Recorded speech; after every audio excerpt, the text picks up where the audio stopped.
Corolla Cross Hybrid ni masih banyak orang dengan confused. Hybrid battery dia nak kena charge ke? Okay, Biko nak bagi tahu tak perlu charge. Untuk hybrid battery tak perlu kita nak pergi charge dia sebab dia akan recharge sendiri. Kita hanya perlu isi minyak sahaja. Okay, cuba korang tengok lubang ni. Ini lubang untuk isi minyak. Sini pun ada tulis, okay, isi fuel only. Korang boleh tengok dekat meter sini dia ada hybrid battery dekat bawah.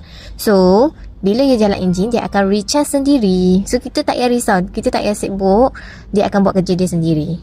Yang hanya kita perlu buat, kita isi minyak. Bagi dia footing. Ni footing dia boleh jalan sampai 600 lebih hingga 700 km. Sangat-sangat jimat minyak.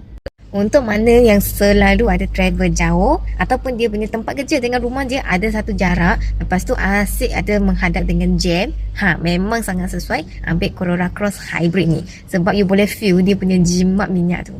Dia yang berminat dengan Corolla Cross Hybrid ni, nak details yang lebih lanjut, boleh Rosyul Biko sedia membantu. Nak semak loan pun boleh juga. Okey, apa-apa nak tahu, komen je dekat bawah, nanti Biko jawabkan.